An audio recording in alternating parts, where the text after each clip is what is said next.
future hoes with my palms high, left in my hands and make it all right like yeah, never let it know your dreams. Put it into a dark regime, transform the score machine. I ain't had no pot to piss and now I'm frying competition. Burn my way to top position, scared of heat, fuck out the kitchen. Let him cook. Let me cook. Let him cook. Let me cook. Let me cook. Let him cook.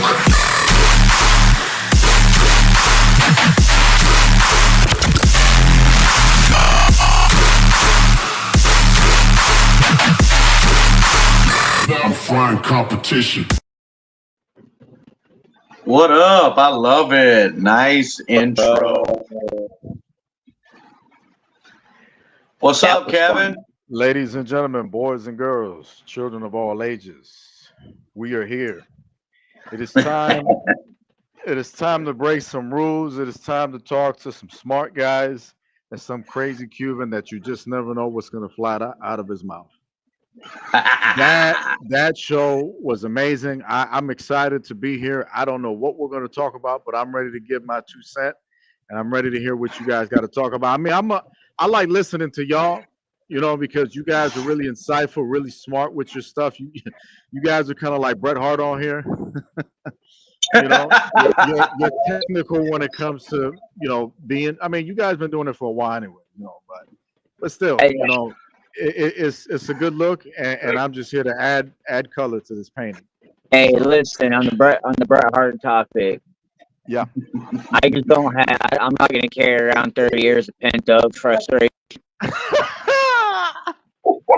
Somebody take the mic away from that man. Come on, man. I know we're supposed to be edgy, but we're giving them too much this early. You know. Hey, let's talk. Now Brett's gonna talk bad about me and you. You know. You know. Hey, as long as he's talking about me, I don't give a shit. Yeah, I was gonna say though, that kicked inside of his head. He probably don't realize who the hell I am. Hey, tonight was probably one of the best SmackDowns that I've seen in quite a long time, from front to back. I mean, it was impactful the whole way through. Every segment kind of kept you aware, from opening up with CM Punk to walking out the door with Jacob Fatu, kind of screwing all of our predictions and what we thought it was going to end up like, which was fantastic in my opinion. You know what? I'm just gonna say it now, and I'll get into it in a little bit. It didn't screw my predictions. I still am predicting him being a part of Team Roman. But we'll talk more about that. Let's talk about it being a great week for wrestling. I mean, we thought Drew McIntyre quit on Raw. Yeah. We found out Jey Uso is qualified for the Money in the Bank. And we'll get into it, bro. The Wyatt family, the Wyatt Six. It's been a long week of wrestling, so we got a lot of shit coming. Oh yeah. I'm just I know I got a lot of shit on my mind about it, so just I gotta just deal with it as you throw the questions. It'll just be better that way. Okay, so we'll start from the top. You know, hang on, time out. We got a surprise guest on this motherfucker. Really? Surprise. Oh, that's yo. That son of a bitch. What's up? Oh. You finally had the guts to show up here. Really? We got Corey here. What's up, fellas? So, hey, doing good. How you doing? Hey, you know, brother. Real quick, Corey. What you think of this week on wrestling? Oh, he's ready for this question. Take the mic, sweet thing. Here you go. The chef is cooking. The chef is cooking in the kitchen, man. Yes, absolutely. So you mean to tell me Shawn Michaels got a sous chef? Hey, well, Corey, what you think, man? Wyatt family, when they debuted. Oh, man. What was your thoughts, bro? I'm gonna start with you on this one. Perfect. Everything about the Wyatt family debut was absolutely perfect. Perfection. Every small detail of it was perfect. The callbacks, the signs pointing to everything going on. The murder of Chad Gable. Rest in peace. Uncle Yeah, Howdy, rest in peace, Chad Uncle Gable. Howdy floating backstage and doing his little thing where he twists his hand and walking down. He looks at Huskus the pig in the face. He calls for Mercy the Buzzard. Let's walks talk all the about way them. out. Hey, let's talk about the braids. Oh yeah, he got the braid thing going. Beautiful. And I love the it. glove. I know you caught that because you sent it to me. That glove, the little the braid. glove that says Bray. Yeah. That was phenomenal. What you think, Look, Derek? I've seen a lot of wrestling, and I've seen a lot of different things. And since Bray Wyatt has come into the WWE, the cinematic thing has really taken a turn for the good, as far as how they put a production forward with something like that. And I'll tell you what, this right here was I can't say it any better than Corey, but I'm going to make an attempt to say it was better than perfect. I think what he did, and I think Bo Dallas is sitting somewhere. I think he's got to be like immensely proud of himself for what he did, because that in itself was an insane honor to his brother and to a legend that we will continue to talk about for years and years to come. Oh yeah, he paid tribute perfectly to his brother, and his brother, his brother's proud of him. His brother's absolutely proud of the way that he executed it. They have been planning this for months and months, and they did it the exact way that they should have. 100%. Yes, I agree. What do you think, Kevin? Uh-oh. The microphone has been passed. Well, man, what a great week for wrestling, like you said at the start of the show. These guys had some great insight, and I agree with everything they said. Like Corey went up a level, and then Derek went up a higher level, and I'm going to go up a higher level and say it was just an amazing week for pro wrestling, because how emotional to have the Wyatt family, our Wyatt family, to get that feeling back in wrestling, to get the sensation that in a way Bray is back, because it feels like Bray's back, and it's a good feeling. Me personally, as a grown-ass man, I cried maybe 2 or 3 times during the segment because it was emotional for me. Man, I would come back and to do that, and they all gel so well. You have about 5 talented individuals in this faction that is just going to succeed. This is one of the most over things in professional wrestling that we've seen in a long time, and it's an amazing feeling right now for the WWE and pro wrestling, because it really feels like we've gone back and journeyed along the lines of what we used to journey at. I don't want to go as far as say the Attitude Era, but just a time in wrestling where we were accustomed to things being great. And it appears that in the WWE, things are fantastic, man. Fantastic. There's so much to talk about as to what happened this week. But in terms of the Wyatt family, and I feel like we should venture more into that topic in this conversation, because that was just such an amazing thing that happened this week. But with everything combined that happened along with that, they are just killing it right now, man. The feeling. I even forgot what the hell the question was. All this passion running through me, like shit. I'm having a good time, man. Oh, no, I'm you hit the question perfect. I am not looking for excuses now to turn the shit on. I didn't want to watch the shit for a long time. Corey tried to get me. People tried to get me, and I'll shout my brother out real quick one time, because he was, we go back to that time back in the day, and it's just like he wasn't watching the shit, and his son got him back into it little by little, and it took for me to just slowly analyze what it is that they were trying to do, and now they got that damn volume all the way up, and that's the type of wrestling style that I like. I can continue, but I just don't want to keep. You know what I'm saying? I want to keep saving some of this juicy stuff. Did I hit the question? You hit the question Oh perfect. yeah, You know, absolutely. And let me branch off on it. I want to say something that I thought was really cool too, that they added Yeah. into it because of what happened a few weeks ago with the Fireflies. Jey Uso actually was in a conversation backstage, and he said straight up, he ain't want no beef with the Wyatt Six. You eating all that good stuff, Fireflies can go back home where they belong. You know. So yeah, I mean, it was I thought that was a actually great right. touch. It was actually as Raw was going off air, it was an exclusive with Jackie Redmond, and he had said, Right. you know, he wants nothing to do with it. And Yeah. like everybody, even in the comments, is saying, bro, it's beautiful. It's cinematic. Like the way they linked that together with the way the fans just ignited that a few weeks ago with him, and the way they built that and brought that into the storyline was absolutely fantastic. I thought that was so cool. Oh, but you know what, man? For Corey can tell you, when we were getting the rabbit hole when it came to Bray before he came back with Royal Rumble, Right. that was because the last match that I had seen, we were at WrestleMania. Getting him to come back, bro, was phenomenal. That was one of the greatest feelings. I had that same feeling Monday night. When that system, or you could hear that shutdown happen, you seen the Fireflies, bro, and then you heard that music hit. It just, from that moment on, bro, they had me. Dude, I'm telling you. It was Perfect. I don't think there was a moment in it that there wasn't, like you guys said, bro, there wasn't tears.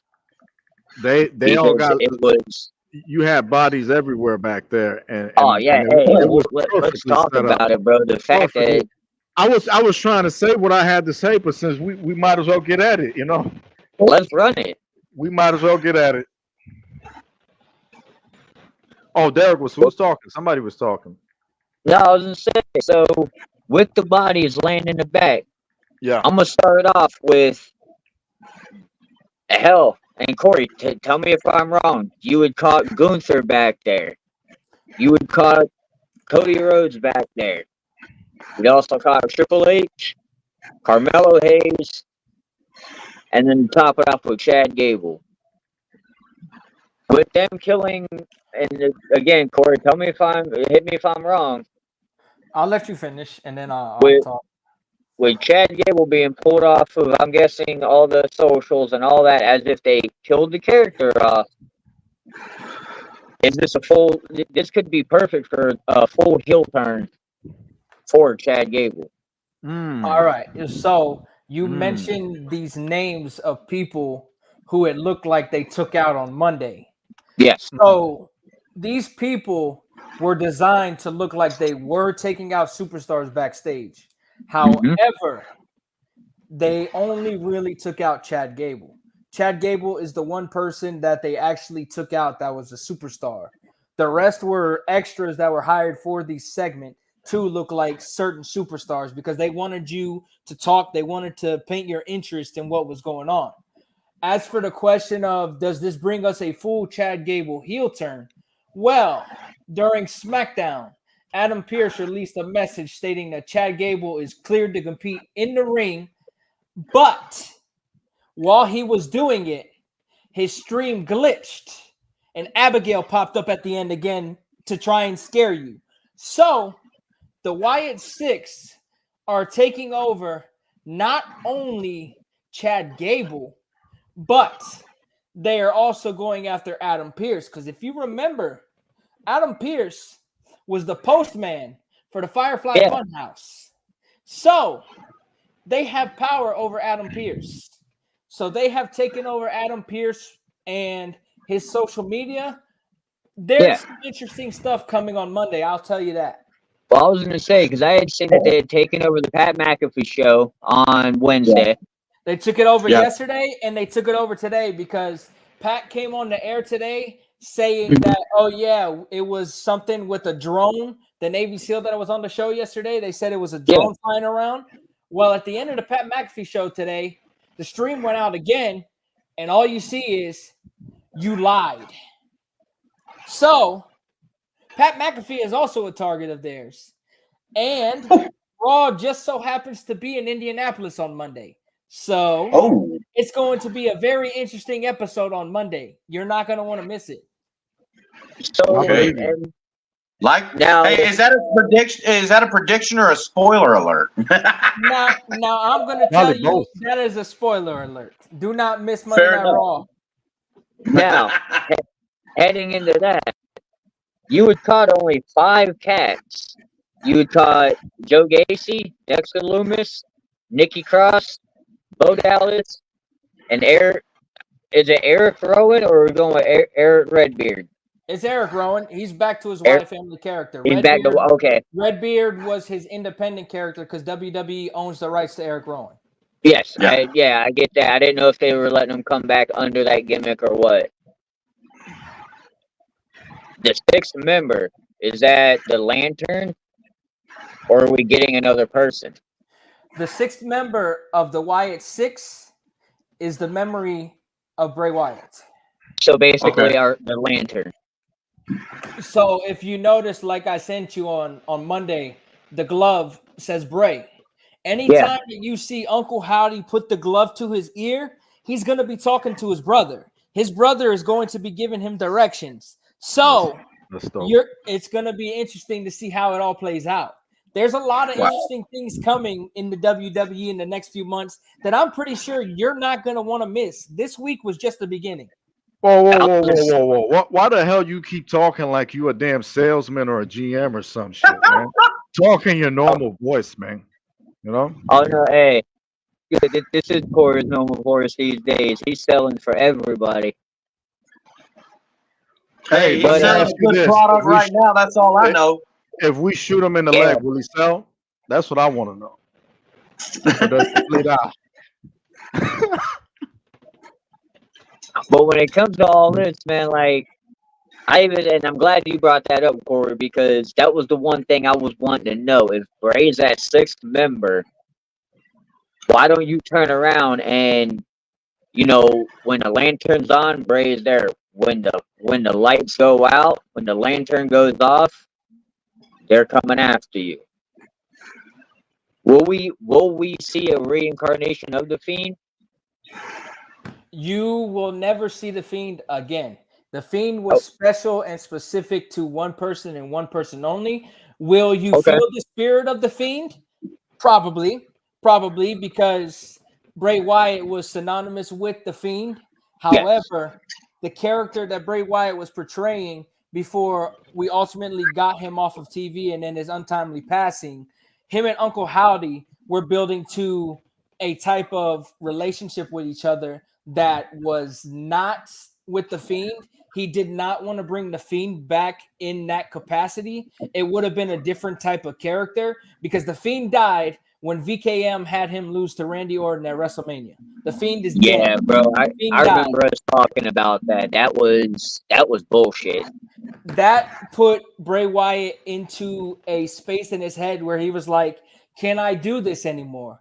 Which then eventually led to his release. And then when Hunter took over, he said, can I come back? I'm feeling the passion again because the fans keep asking me, when are you coming back? When are you coming back? So yes, you will get some pieces of Bray Wyatt within the Wyatt 6. His name is in the group, for God's sakes. Yes. So here's my next question. There was no Braun Strowman nor any Alexa Bliss. How do they fit into it if they do at this point? There are no plans for either one of them to join the Wyatt 6 as of right now. Alexa Bliss is doing good with motherhood right now. She's satisfied with motherhood at this moment, so she doesn't have any plans to come back right now. Who's to say in the future? Braun Strowman, they want to push Braun Strowman as a strong, big man face on Raw, so they're not going to put him in this group that just came about at the moment. Could we see him have interactions and run-ins with them? Of course. There's history there. You're going to see the Wyatt 6. You're going to see the Wyatt 6 interact with people that there's been history with. So, but for the moment, there's no plans to add to the group. No. Well, and I'm putting this on the screen. you believe they're going to go after the bloodline at one point? Because there's, in my opinion, the tribal chief and our whole bloodline started after the Fiend lost the title. What I'm gonna say about that is, in this business, expect the unexpected. So they're playing right now like the Wyatt Six can go anywhere at any time, but it's looking like at the moment the Wyatt Six is just gonna be on Raw. So more answers will come on Monday. Obviously, they promoted it. There's going to be more answers as to what's to come with this new crew. They want people to tune in, but never say never when it comes to that, because you can have an interaction at, say, a PLE or something that leads to something bigger with these groups. But right now, the main focus with the Bloodline is Bloodline versus Bloodline. After Bloodline versus Bloodline is done, you might see some interactions with the Wyatt Six, depending on how things shake up. Okay. And I'm gonna hold on to you for a little bit because we got some bloodline conversations coming up, man. Because yeah, you know what? We'll get into the big part of it. Jacob Fatu has finally arrived, and Derek's saying that he is shaking up our predictions because we had him predicting with Team Roman, and of course it's going to be Jimmy and Jey Uso. What I caught with that hug is he didn't hug back. Is there still a potential that he turns on Solo and the Tongas? What do you think? I'm believing so because I believe the only reason they brought Jacob in. Solo is gonna be able to keep that power the whole time without people getting upset at him. I was going to say because Solo's going to be able to be that number one guy without the people under him eventually getting mad and wanting to hurt him. Well, I was going to say with Jacob, I know they were holding him back because they were afraid he was going to outdo Solo. And I mean, in 4 minutes tonight on the program, he did. He outdid everything that Solo has done so far. So just keep your mind open for things that are coming in the next few months. It's crazy. There's some craziness coming. Oh, I'm still predicting some Bullet Club with what we're seeing pop up. There's some more members coming. There's more members coming. It's not done. There's a lot more that are coming. You talking Bloodline or Bullet Club? I'm talking Bloodline, but also Bullet Club because one of them was in the Bullet Club. Yeah, I was gonna say a couple of both. Wasn't Jacob in it as well? Jacob wasn't in Bloodline or in Bullet Club, no. So, and I know Tama Tonga was too. Tama Tonga was in Bloodline. Tongaloa was in Bloodline, and their brother Hikuleo was in Bloodline or in Bullet Club. My bad. The three of them were in the Bullet Club in New Japan. Yeah, I was gonna say I know Tama Tonga spent time with Bullet Club over there. Yeah, majority of his time they were in the Bullet Club over there with, and they of course were the Gorillas of Destiny under it. So. Yeah, and you know what, bro? I am kind of waiting on them to put that title on Tama Tonga and Tongaloa. You want them to win the tag team titles? Not right out for it, but absolutely. You want it when it comes to the Civil War, the Bloodline? You want them to compete for titles? For tag titles, no. I believe all championships should be. You think they should be separate? Outside. You think they should be separate of the storyline? What do you mean? This storyline doesn't need it. The title should stay out of the Bloodline storyline? Yeah, all titles, Universal, anything, all main titles, tag titles, everything need to stay out of the Bloodline for a minute. We know what the Bloodline can do with titles. Keep me invested beyond the titles. They have so far, and it's going to get better when Roman comes back because I believe with Solo saying Roman ain't coming back. Look, my interest, let me cut you off real quick. My interest real quick is where this Paul Heyman thing is going, because that's a really interesting part. And the way he vocalized his want to leave tonight to CM Punk in the ring in front of Solo was kind of interesting. And I'm like, where are they going with this? How is this going to work out? It's obviously going in the direction that you think it's going to go. It's going in the direction that you think it's going to go with Paul Heyman. Paul Heyman is not a Solo Sikoa guy. Paul Heyman is the wise man to Roman Reigns. He's a CM Punk guy. Direction. He is a CM Punk guy, but that is separate. CM Punk is on a separate brand. We're not going to touch on that. It's going to be Paul Heyman is going to reunite with Roman Reigns, obviously down the line. You heard Solo Sikoa tonight say, "I'm sorry, Paul, but Roman Reigns is never coming back." You think he's telling the truth? I know he's not. You think he's telling the truth? You know he ain't. There's another thing coming if people think he's telling the truth. Well, I mean, isn't Roman supposed to be coming back here before long anyways? He just finished filming his movie, so expect it. I mean, I wasn't going to go see his movie anyways. I mean, let's be truthful. You can't take The Rock serious when he comes back after Maui 2.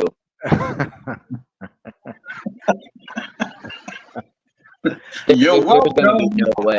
I couldn't take him serious after watching San Andreas or whatever the fuck that mess was. Bro, it's still hard to take him serious after Tooth Fairy.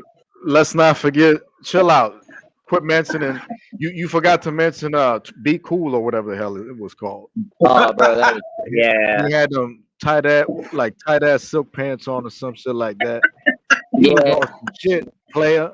Hey, I know the month's not over yet, but hey, look, just don't pass me the mic. Take the mic back before I say something. No. Pass the mic.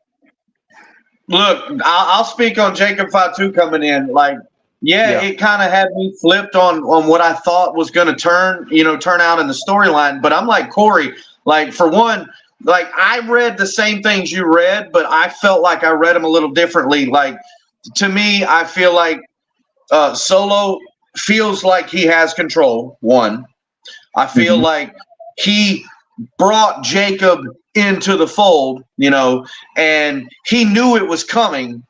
And I think the perception of, if you listen to the commentary, they were even talking about how you think the rabid Tasmanian devil, Samoan in Tamatanga, is wild and crazy. Like Jacob Fatu is absolutely balls deep and nuts. And I know this personally. Jacob's going to be great for this whole storyline, man. And right. But that's also where I'm going with this is when you saw him hug Jacob and Jacob kind of stood there and you looked at his face and listened to the commentary. I think they're going with the perspective that he's like this fucking psycho assassin for the fucking bloodline perspective. And, he's not so touchy-feely, emotional, let's respect, show love. No, he just straight taking shit out, and that's kind of, I also buy into what Corey's saying. Like, that to me, he's the first one I think will go over top on Solo. Hear me out, and I said this backstage before the show. He's a 5'2". Solo might be a 5'2" as well, but they're not billing him as a 5'2". The same way they're billing the Usos, the same way they bill Jacob 5'2". It's coming. I have a feeling though that we're gonna tap into the Fatu side of the Usos. The Usos Fatu side is going to come out eventually in this story. So you talk about getting a kind of a hybrid of the day one-ish and the beginnings. Yeah. Because if you look at it, there have been rumors all week, and WWE applied for a trademark, Caesar Sikoa. So Solo Sikoa is gonna be Caesar, which means he's gonna be the ruler of the bloodline. That's basically what he's gonna be. So if you look at it, I think the Usos are gonna end up tapping into their actual lineage. I would love that. I would absolutely love that because and I love the day one-ish Usos. Don't get me wrong, but man, when they come out, you're killing me with that Caesar Sikoa bullshit. I was not going to be the one to bring it up. Oh, I will, bro. We'll punt that right in the face for a second. What, bro? We'll Please see tell him me pump that Drew no. McIntyre nuts. Yeah, hey, hang on. We got to get into that because that feud went to the next level tonight, and I didn't have that on the mark, but I'm glad you brought that up. But why are we getting a Caesar Sokoa?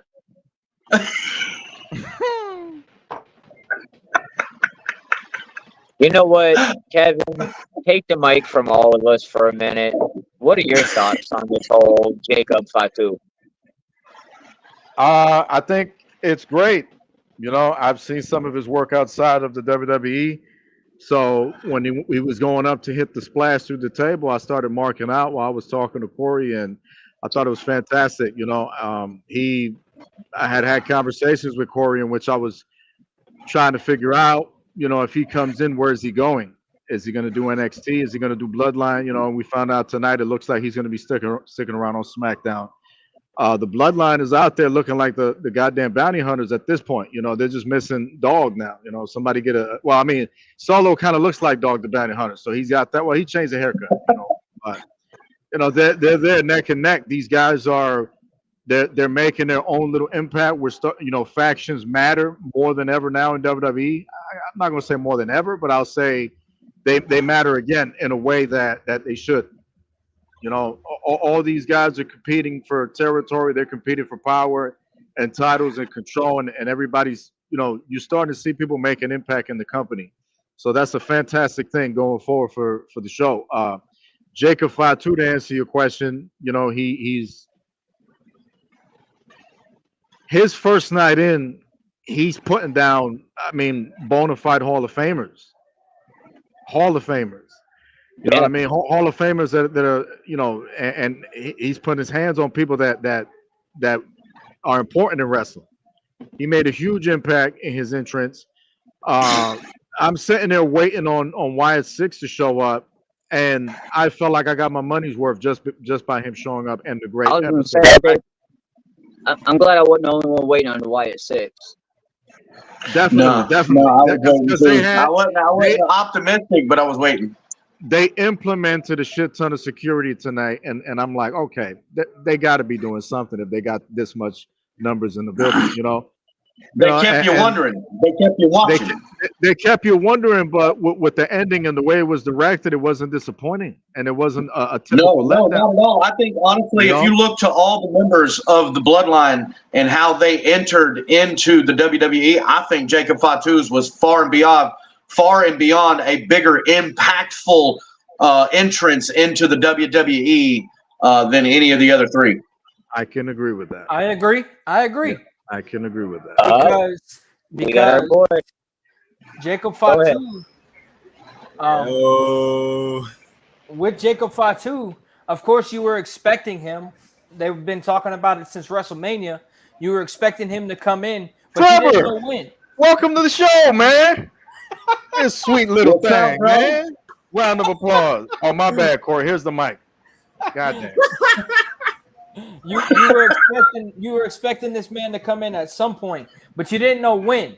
People were expecting him. Oh, he's going to show up at this pay-per-view. Talking about Trevor or who? I was going to say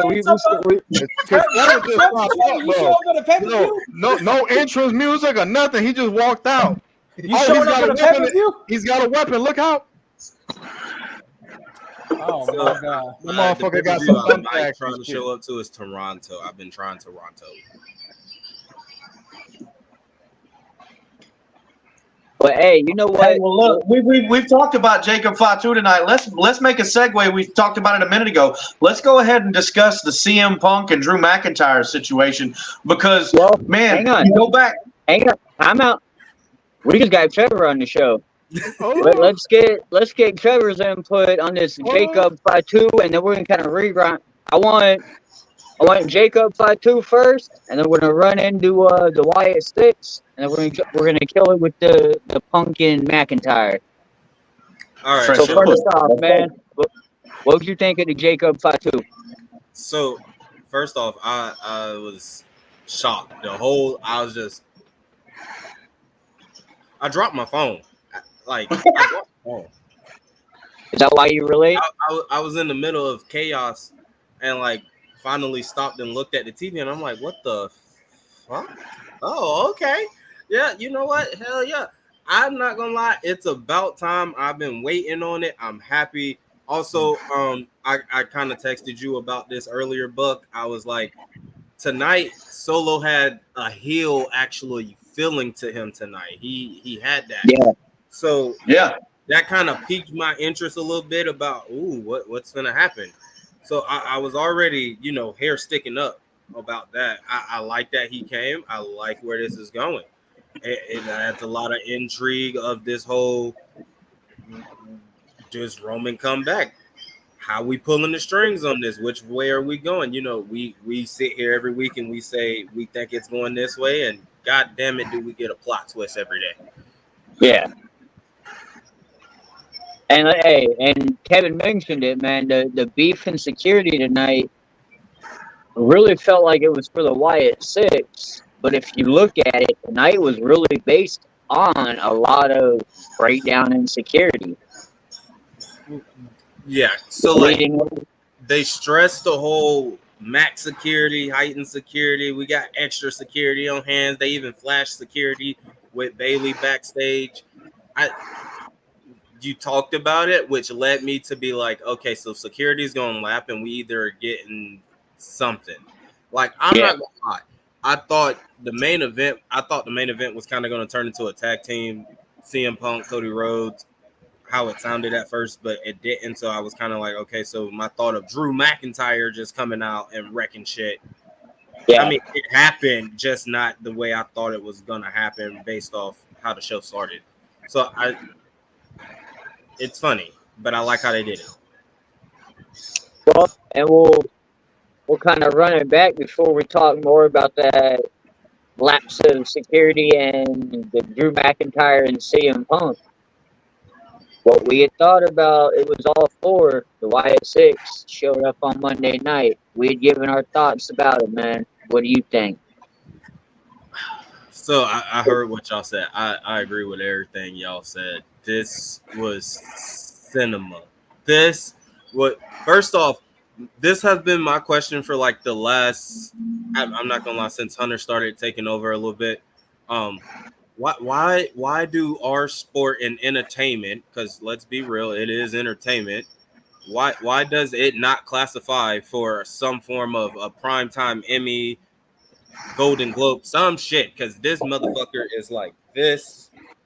It was beautiful. It was great magic. I'm not gonna lie. Yes, sir. I love the extra seasoning on it, on taking out Gorilla. I loved the whole Chad Gable getting his shit bashed in. I loved it. It was great. I love how they've been toying with it all week. My question is, what the fuck is finna happen in Indianapolis? Because, I mean, shit, they attacked the Pat McAfee show. Raw's supposed to be at Indianapolis. Are you going to attack the Pat McAfee show again? Or are y'all going to make a appearance on the show and just be standing there creepily? I like where y'all going with this. And I like that you got it filtering in everyday life. I like it. Well, and Corey had made the prediction, and I guess spoiler as well, of he believed that they're coming after Pat McAfee, that he's a target. And if that does indeed hold true, I'm interested to see how that runs, man. Like, that's gonna be next level shit right there. Because just the potential targets alone on Raw. So my question is, if you're targeting McAfee, are we taking it seriously or are we taking it as comic relief? Because if you're taking it as comic relief, then I understand it, because then you're taking out Pat McAfee and his whole, if you want to call them his boys on the show, like, they're funny, the Stooges, all of that. But if you're going to take it from a serious standpoint, then don't just attack Pat, attack Wade, attack Booker T, attack Corey, attack fucking Michael Cole, attack all the commentary. Make it seem like because if we've been real, maybe Barrett and Pat are the only ones really medically cleared. So shit, set something up if you're gonna do it from a standpoint. Make it seem like commentary ain't no bitch no more. I used to remember, hell, I remember Taz putting motherfuckers in the Taz mission from fucking ringside. Shit, Bro, how many matches is the King? How many matches has Barry Lawler and Taz both had right? Like protecting Jim Ross? Give me that old Raw feeling. Like, hey, let these commentators that you got as the color commentators, the wrestlers, or the ones that can get in the ring and take the bump like they can, let them get up from the booth and spontaneous match in the middle of the show. Shit. Hey, you know what? 5 minutes and used to, hell yeah, Jerry Lawler. We had talked about this a few weeks ago with how the Attitude Era may not be able to fit in today's wrestling because you don't have a Stone Cold or The Rock. Maybe this is part of the Attitude Era we can get. You give us that type of entertainment that drew us in instead of giving me the character. We're seeing some of the storylines. So McIntyre quit in the same way Batista did. I had a thought all week long. I had a thought, and I want to think on it more. And maybe Kevin, Corey, and Manic can either agree, disagree, or feed off of it. I don't know. Okay. We keep comparing this to the Attitude Era. Hear me out. Look at the brutality that we are seeing. Are we recreating what should have been the ruthless aggression era? Because let's be real, it was aggressive for like 6 months and then it was just regular fucking wrestling. Are we getting that back instead? Because let's be real, you're mimicking those kind of storylines. You got your Cena, you have your Orton, you have your Dave Batista. I mean, that looks better with this group of wrestlers. That's just you might be onto something.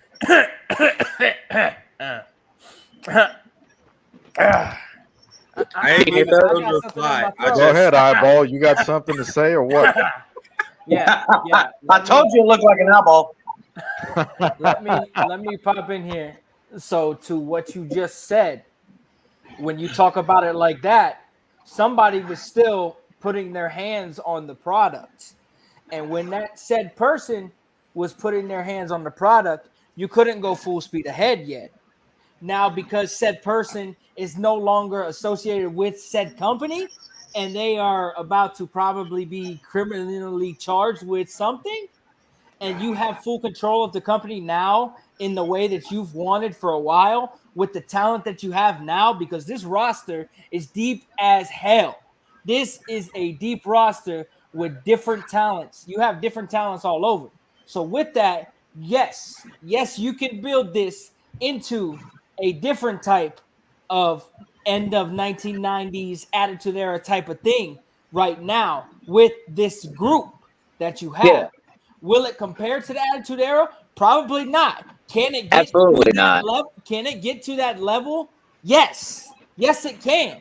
With story building, absolutely it can. And we're going to Netflix in 6 months. Don't forget that. We are going to Netflix in 6 months. There is going to be a lot of change coming, and people are not going to be happy about it because they're soft as shit. Bro, the Netflix, hey, that's not going to change. I can't wait for the Netflix era to begin. Oh, yes. Because I know it'll still be somewhat of a scripted product. I know the promos are going to be a lot more unscripted, unfiltered.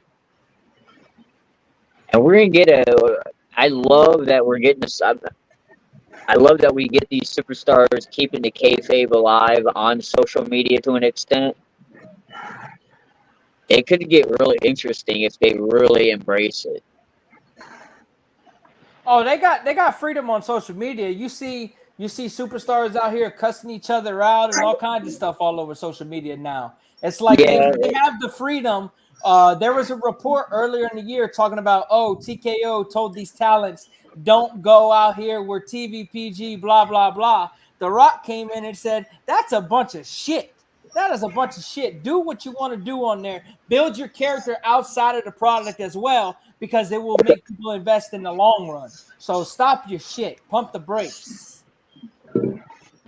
So before we get into this final subject, you brought it up. What do you think, Corey? We talked about it when The Rock signed, got the head of the table in a way. As this era being headed by The Rock, Triple H, Shawn Michaels, is this probably one of the best eras that we've had? It's too early to say it's one of the best eras yet because it officially began at WrestleMania this year. The new era kicked off at WrestleMania 40. So we're only 2 months into the new regime, technically. So with the new regime, there's still a lot of stuff going on backstage that they're getting together. But if you've watched recently, things are picking up on every single show, on Raw, on SmackDown, and on NXT. All 3 shows. So they are indeed. I follow NXT a little bit more now. They're moving forward, and NXT is, I'm going to tell you right now, NXT is their number 1 show. NXT is their number 1 show weekly. It is fantastic. It keeps you looking from start to finish because it's go, go, go. There's storylines everywhere. Wrestling, obviously, but there's storylines. You're including so many people. But now with Raw and SmackDown getting back to the level that they once were, I can see this being an entirely new era that we don't need to compare to anything. This can be the era that can be the one going forward. You won't need to compare it to another era. This is new. Exactly. This is brand new. Right. Okay, I got what you're saying. You got that clean slate. You get that clean slate, fresh start. Yeah. You have Generation X there taking over right now. Okay. At the top. So I guess my question is, with those 3 spearheading the new generation, do you believe that we could get that type of entertainment that they brought us as wrestlers? Do I feel like we can get that type of entertainment? Yes. Because we have so many softies in this generation, I don't think so. I don't think so because a lot of the shit that they did back then was so edgy that it would not work on TV today. But let me say this. They knew where to toe the line though back in the day. If they figure out where these days. Oh, they know what they're doing already. If you notice, there's more blood being introduced in the product. It's being introduced the right way. You're not bleeding on every show like John Moxley, okay? Let's talk about that. You're not bleeding on every single episode. You have it when you mean it. Hey, you know what? Speaking of that, speaking of Moxley, remember how early on they were comparing themselves to NXT? Oh yeah, NXT's beating them now. I mean, in my opinion, I think they've always beat them.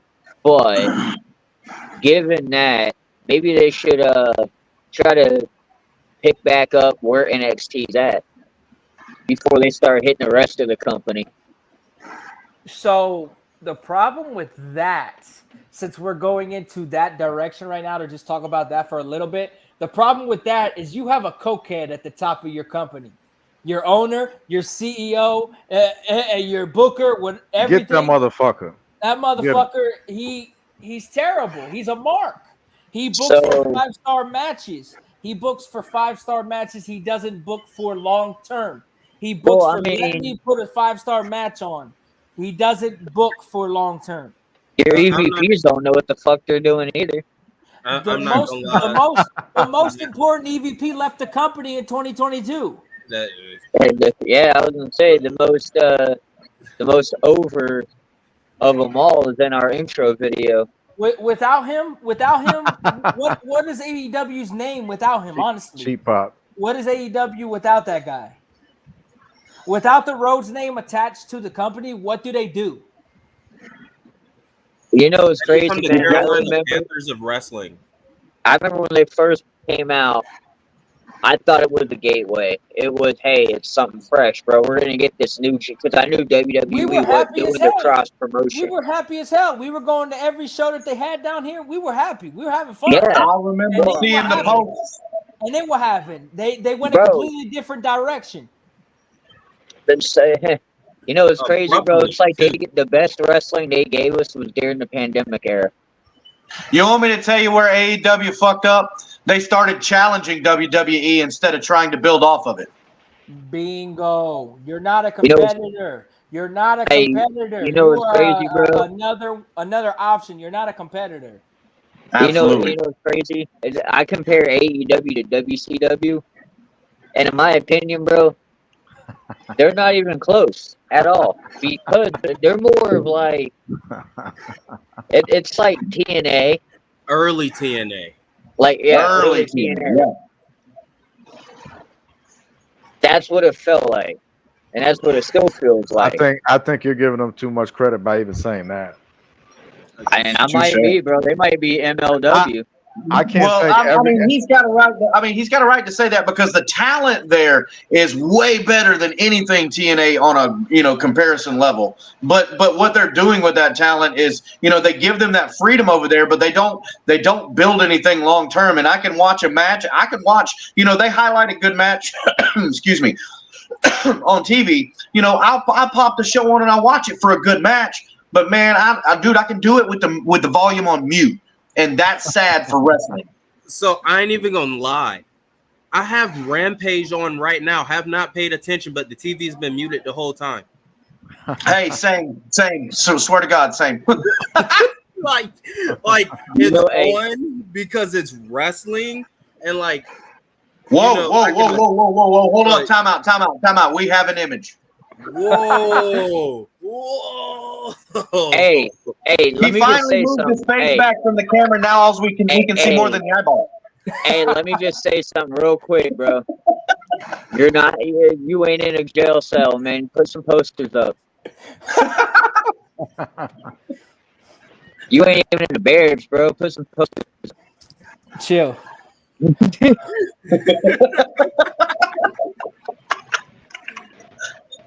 Oh man, look, talking about chill, wasn't it a chilling fucking sight when that gate door opened up and you seen a bloody CM Punk bashed up in a big bad wearing his little brother's black tank top t-shirt, standing over him, picked him up like a sack of potatoes he was carrying from the stock room out to the aisle so he could was put it not done perfectly though? Was it not done perfectly? It was Let me beautiful. just say this. You thought the White and Six were outside the door from that. When McIntyre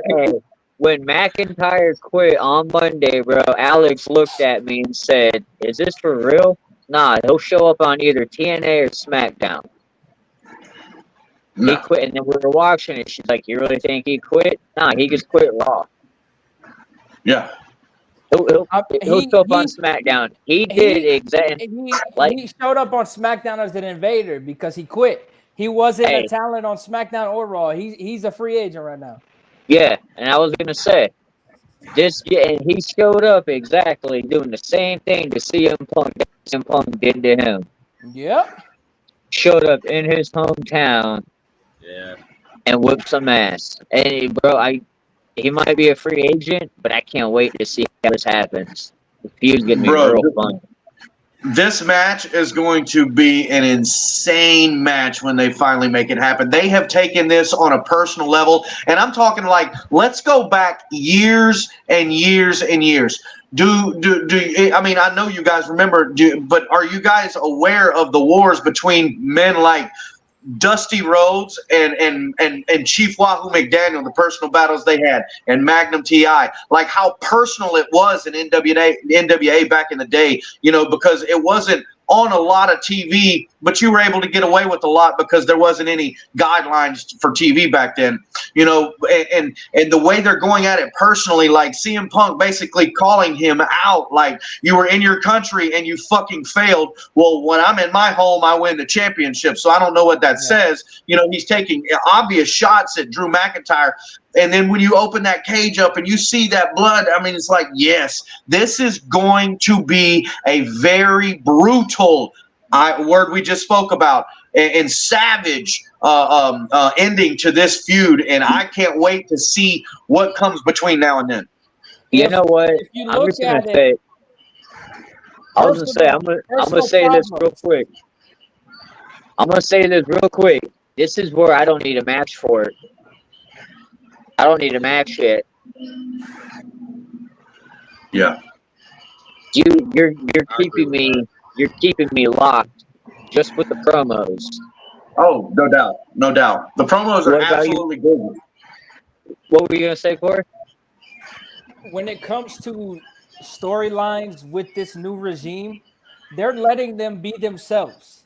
So if you notice, they have more freedom with everything. So this Oh, yeah. Drew McIntyre and CM Punk feud that's been going on, 5 months now without a match between the two of them, and they've been able to build in that 5 months.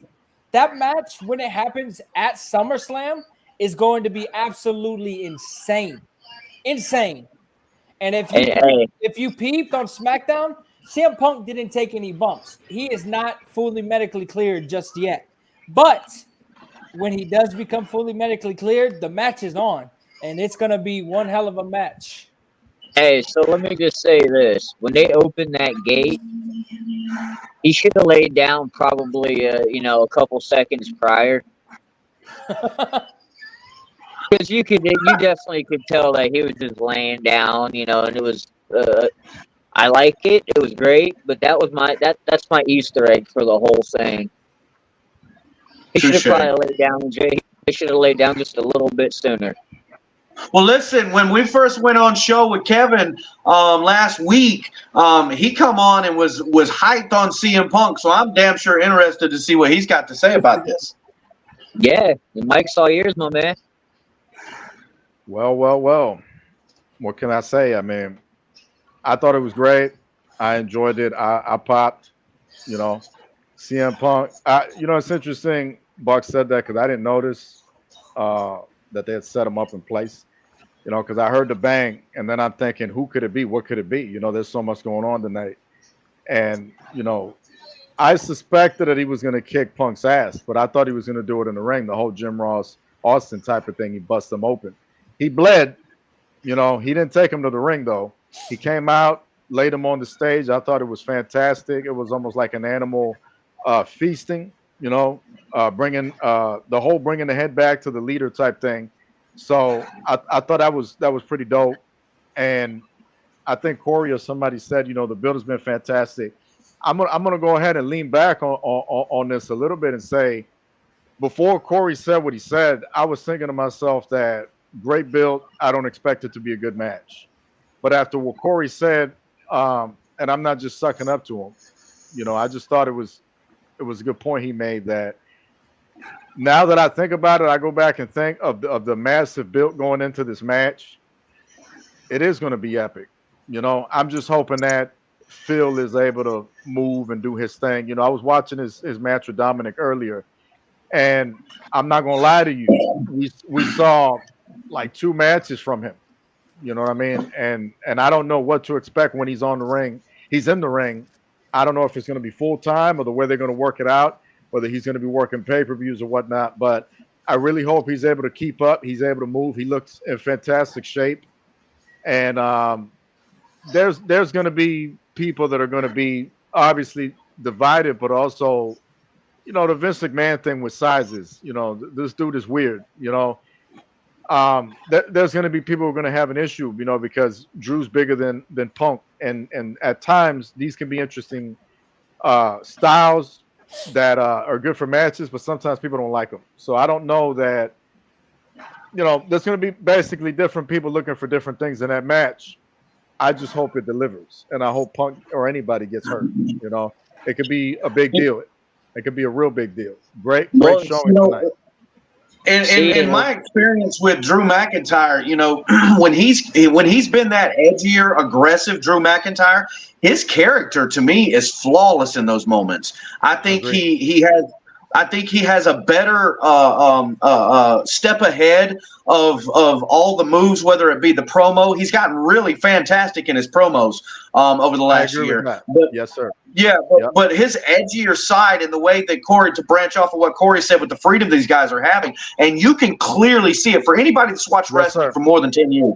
You can easily see how much freedom these guys have with their promos and everything they're saying. Their social medias where they're getting verbal, like the unspoken devil that's not around anymore would have never let that shit happen. And you know, so we move forward with what to expect, and I'm along with Corey. I think this match is going to be epic. I think if you pay attention, again, going back to what was said earlier, CM Punk stayed clear of contact. This dude, I mean, we talked about it before. You've got to involve something to get these guys that are old in age, you know, that are still active. You've got to be able to give them time to be able to put on a damn good product. And I think that it's shown over the last few months and a year, up to a year, that how they're giving these long-term healing processes for these older guys. And they're taking care of them, man. You know, something Vince McMahon wasn't doing. So many people got hurt because of him. Absolutely. And one of the things about it, well, this is where I bring it up, man. Like, you don't need to, and maybe SummerSlam might be too soon. What if you give me that SummerSlam and it's a sloppy ass match, or you keep building it somehow, some way. You keep building this and you give it to me at WrestleMania. Maybe you build it to October at Hell in a Cell. I'd build that motherfucker to WrestleMania. That's too much. That's too much build. That's too long. Yeah, absolutely. That's 15 months of build. That's too long. Too long. So I mean, my question becomes with this, because first off, beautiful segment. I love the way the storytelling is going. My question becomes, because you kind of introduced it and you kind of played it and then you kind of dropped a report, like a leak report, whatever you want to call it, earlier, rumor today. Could this be a first blood match? Oh shit! I believe there should be a stipulation added to this match. So hang on. Could this lead to bad blood? Do being I a think first blood match? Do I think SummerSlam is going to be the end of the feud? No, Okay. I do not. With Bad Blood coming back in October, we're gonna get a match at Bad Blood between the two. It only makes sense with the name of the pay-per-view being Bad Blood. You will have some type of match with the two of them that is going to have some stakes. I can't say a first blood match because I'm pretty sure that's going to be reserved for Cody Rhodes in Atlanta, Georgia. You're going to have Cody Rhodes in the first blood match probably. Or if you do a first blood match for them, then you're going to have Cody Rhodes inside of Hell in a Cell. So it's going to be interesting to see exactly what comes in the next few months before the rumored Bad Blood pay-per-view in October. Okay. And you're still getting and we're still on top of what we're talking about. You're still getting a Roman Reigns return. You'll be getting a Rock return. Like, bro, it's gonna be crazy. Jay and Jimmy Uso. Yeah, you're getting the Usos coming back together, which I kind of think I might be the odd man out on this, but that's gonna, to me, you tag him back up, you tag Jay back up with Jimmy, bro. It's gonna throw the whole singles championship aside for a minute, man. I think it brings the stock of Jay back down. Adding him to the bloodline, you mean? Nah, putting the Usos back together, period. I don't think so, because it's been building. It has been building since last year. It's been building. Oh, I know, and I get that. And the thing with Triple H's booking is it's long term. It's not short term booking when it comes to him. Everything is laid out 6 months in advance. Yeah. So because of that, you saw the build start later and later and later of 2023. Now we're in 2024. The Usos have not been a tag team since what? August of 2023, after Jimmy screwed Jay out of the title? Something like that, yeah. So because of that, now with everything going on with this next layer of the bloodline, you're going to see interesting points that is going to want the Usos to reunite as a tag team and want them as a babyface alongside Roman, because we've only seen them as heels alongside Roman. Can you imagine the head of the table, Roman Reigns, not the big dog, the head of the table, Roman Reigns, and the Usos as baby faces, going up against this new bloodline that's headed by Dwayne "The Rock" Johnson? See, and I might be the odd man out on this one too. I don't think you should throw Roman and Usos as a full baby face. I like Roman better in the heel persona. I didn't technically like him as that shove it down my throat Samoan John Cena. keep him on the edge. Maybe not give him either side. I can't say book Roman Reigns as a tweener because it won't work. You got to put him on one side or the other. Because if you have him working as a tweener against heels, what does that make you think? That makes you think that he's weak. You can't have him looking weak as the top guy in the company. You've got to have him on one side or the other. But Corey, you can have him toe that line like Randy toes the line. Yeah, when he faces that top heel. The thing with Randy, though, is you're not really getting any teases that he's ready to turn heel. Are you going to get Randy as a heel sometime this year? Yes. Are you going to get Randy Orton going after Cody Rhodes in the Undisputed WWE Championship? Yes. But has he started to tease that he's going in the direction of the man who was a I'm not saying now. I'm saying in general when he's his character and you know he's a face, but he can instantly switch and be a. I'm saying Roman can be like that mindset until that line. You can work with that. You can work with Roman Reigns being like, okay, his mindset is he is a face, but he can do heelish things if he wants to. That's what they're doing with Cody Rhodes right now. Cody Rhodes is the top babyface. Hear me out on this one. Do it vice versa. He still was that heel when he lost. He's also been that heel when they were getting cheered with the whole Sami Zayn. They were technically still a heel faction. Yeah, he was getting. You could have him still on that heel side. Well, and you know what? He goes to fight a top heel. Okay, you could have him jump back over to that. You know that top baby face. You want him to face it. You want him to face your top baby face. You know Cody Rhodes. You put him right back to the top heel. He could do that.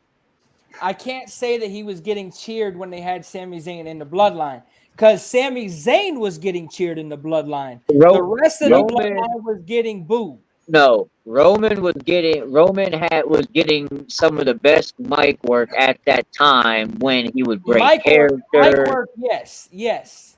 But that's where he was getting cheered at that point. He was getting cheered in that perspective though. He was doing work that had fans behind him. Did we believe him? I can agree with that. Let me say this that I hear what you're saying, but I also think that if you look at it from a comparison standpoint, look at John Cena. John Cena can have like literally 50% of the crowd, you know, let's go Cena, and literally the other 50 like fuck the fuck off Cena. I don't think it's on that level with Roman to kind of, you know, side with Cody on this, you know, but I get what you're saying. To that point that you just made, yes, Cena coming up in 15 years that he was the face of the company. Yes, Cena had the kids and the women who loved him and the men that hated him. You have the same thing where the women love Roman Reigns, but the kids and the men do not like him. They don't like him. They don't enjoy his work. So now when he comes back, if you notice, every single week the crowd is chanting, "We want Roman." Why do they want Roman? Because Roman is a commodity for the WWE. You miss what you don't have anymore. You didn't appreciate Roman when he was there. Maybe some of us, of us that understand the product, some of us were appreciating the great heel work he was doing. The thing with Roman, though, is I never hated Roman Reigns, the character. I hated the fact that Roman Reigns was the champion and he did not need the championship. The character was already over. Have somebody else be the champion. With Roman Reigns now not having a championship attached to him, it's going to bring the people into his favor more because they want him. They want Roman Reigns now. And again, you can come back as a baby face for a minute, but he does his best work as a heel. If it wasn't the two other guys carrying him in the field, Roman Reigns was just another guy. Yeah, I can agree. I can agree with you there. I'm gonna say this because y'all both make valid points, and I agree with all of it because y'all are not wrong. I say this though, you look at Roman, and I get because that's the whole reason in this business they form groups and get with groups. You need help with something. You're lacking something. Mm-hmm. I feel like Kevin and Corey said it. You're missing what you don't have, but I look at it like this too. What the? If you listen to Roman's documentary, he comes back and he says, that time I had off, I was able to truly create my character, which means he started getting that creative freedom. He started getting that okayness, which means is it really the character that we're booing? Because they're only being a product of what they're told. Like, hey, go out here and be this red giant in a fucking mask and rip a door off a cage, or go out here and act like a fucking dentist. I mean, that's not truly being you. So during that period of time, you're talking, yes, I can agree. During that period of time that you're talking, because the person that was in charge was do this the way I want, or you're gone. Right. Now with this regime, everybody has freedom to do what they want. So it's going to be different. Right. So like going off of that and trying to get to what I was getting to, I look at it as maybe you just got two heels that just stay heels and kill each other. I mean, at this point, I don't know what the fuck squishy ass Maui's gonna kill, but in the sense of Roman Reigns, fuck making him a face. Look, bro, I really when Dwayne comes back, if he don't come back like Maui, man, it's a fail. I mean, did you or did you not enjoy the build up to WrestleMania with him in it? I'm not gonna. Did you or did you not enjoy the build up with him in it? Slightly. The final boss character was best. The final boss was the best character out of all that he's ever done. The final boss is the best character that he's ever done because he did what he wanted and he said what he wanted. He didn't give any shits, and that's exactly who he's coming back as. If you remember on the Raw after Mania, what he told Cody, I'll be back. He will be back. He's coming back before the end of the year. So you're going to get those seeds planted again, like I said, for Bloodline versus Bloodline. And hear me out on something, because we talked about this on a previous show. You could easily take the title away from Cody when Rock comes back, go Rock versus Cody, and put that People's Championship up on the line, because after hearing why he got that championship, it was a tantrum because he didn't get his match for Roman. Why not put that motherfucker on the line, bro? It's going to be interesting to see exactly what they do. It's going to be very interesting to see what they do with him when he comes back. I want Cody to make Rock bleed. All I want. I do want to kind of. So when I said I slightly cared for it, don't get me wrong, it was creatively done great. What I didn't like was the element of that title being added, because you saw them both in the ring, but the presence is like why you had to add the title, because without the title, it just looked weird.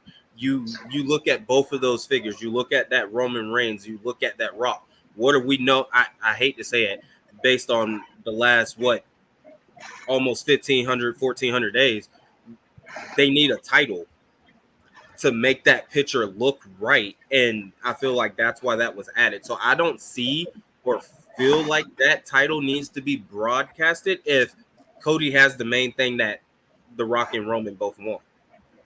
You talking about the People's Championship? Yeah, I don't feel like you need that now. Very, I feel very like good that point. feels gimmicky now.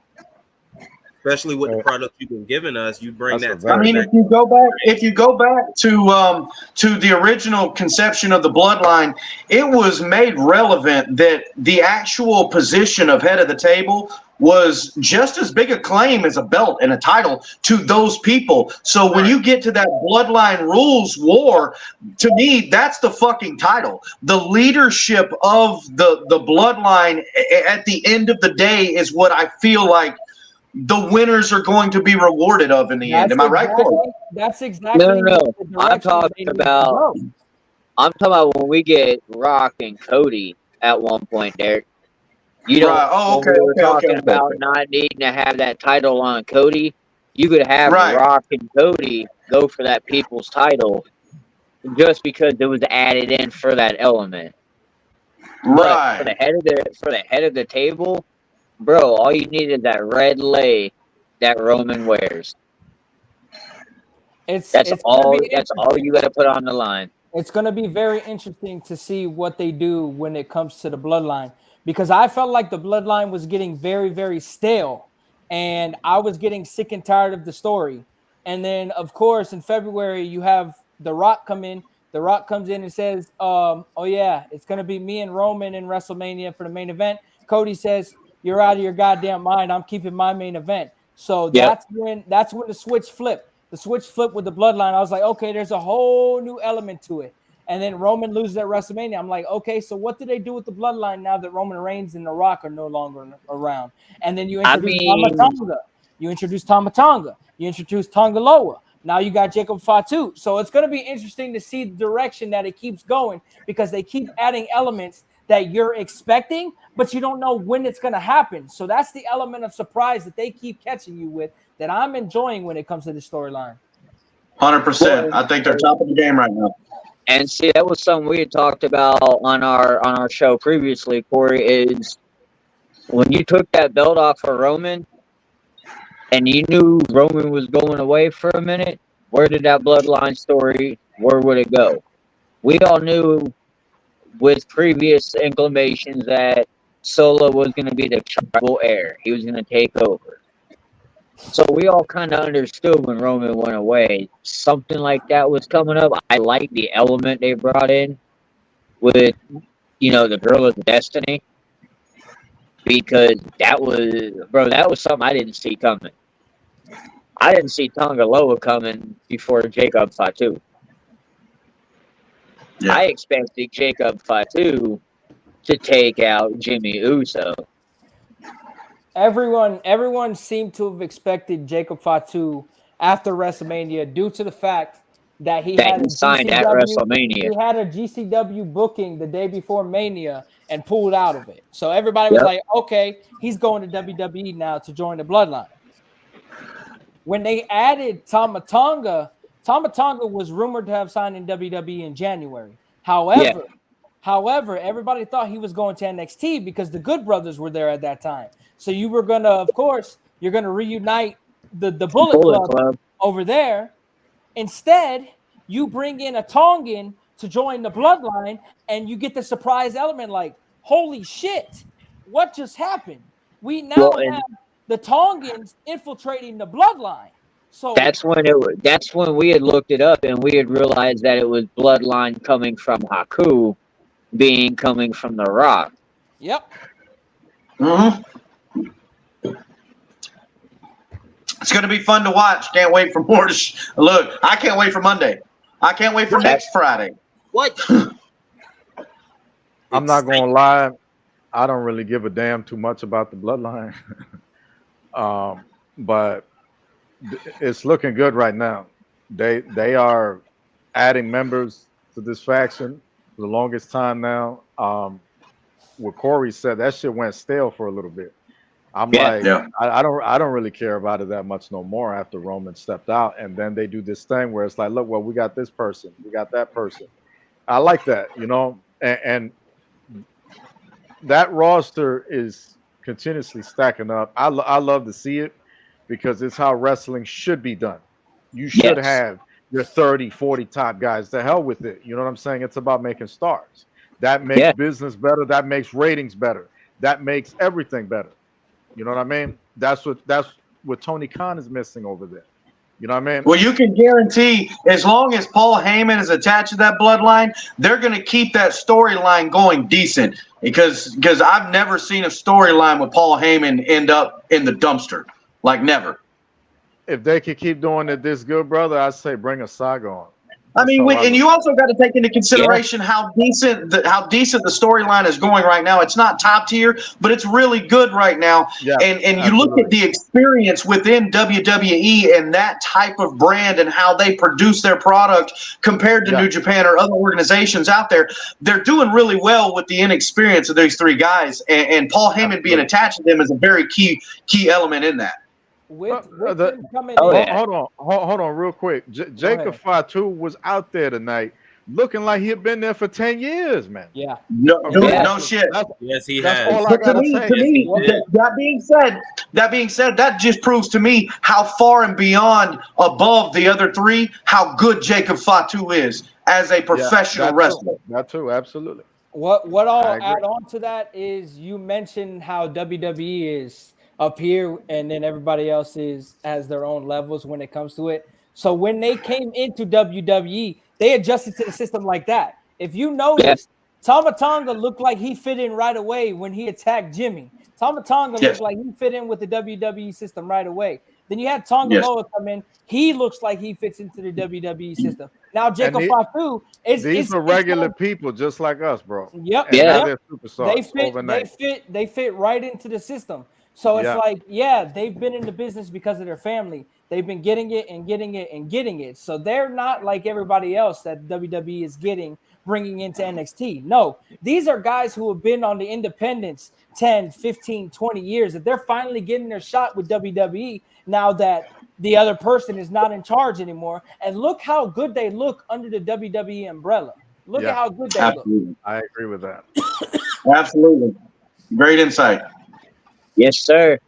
But that's all I got for tonight, you guys. I appreciate you joining in, Corey. Before we go, man, I'm gonna give you 30 seconds, man. Go ahead and plug your shit real quick. All right. So you can find me. Well, Find he's me on Twitter. OnlyFans. No, I'm not. Find me on Twitter if you want the rundowns to Raw and SmackDown. You can find me on Twitter at Corey_Hayes407. You can also find me on there just to interact and talk wrestling, talk sports, whatever. I'll be on there. It has been fun being on the show. Thank you for inviting me. I told Yes, you sir. I would try to make time if I wasn't tired tonight. SmackDown just brought my energy back. So I was here. I enjoyed it. I had a good time on here. Thank you, fellas, for having me tonight. Absolutely, man. Thank you for doing it, man. Absolutely. Absolutely, And, Corey. Just a heads up, moving towards the season to branch off on a little pancakes portion of this show. I'd love to have you on the Plunder to talk some Bucks football in the future as well. So Definitely. When I got time, I'll be on there too. Don't worry about it, Derek. I'll be on there too. absolutely, loved having you on, brother. Appreciate it. all right, man. I will see you guys Monday night for the recap. I should be there as well. Since I'm off Monday night, I should be there as well. All right, Awesome. we will be going live following Monday Night Raw at 11 p.m.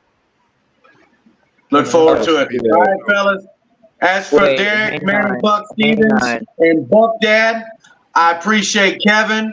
I appreciate Corey. I appreciate the late arrival who made such a glorious entrance when he came. And looked like he got the trophy. Is that the trophy? Hey. You got the You title? mentioned football, Dusty and I just Rhodes gotta say, I'm a fantasy football champion, baby. Go Fantasy out of football here. champion. Mwah. Hey, well, you should follow the Plunder because I got some news next week coming about a fantasy league. Hey, I'm not gonna lie, I might need some help. We won the championship being 6 and 7 thanks to CMC. Okay. All right. All right, guys. As for Derek ManicBuc Stevens, the wild and crazy white boy, BucDad, I appreciate everybody on Pancake and Plunder. We are out.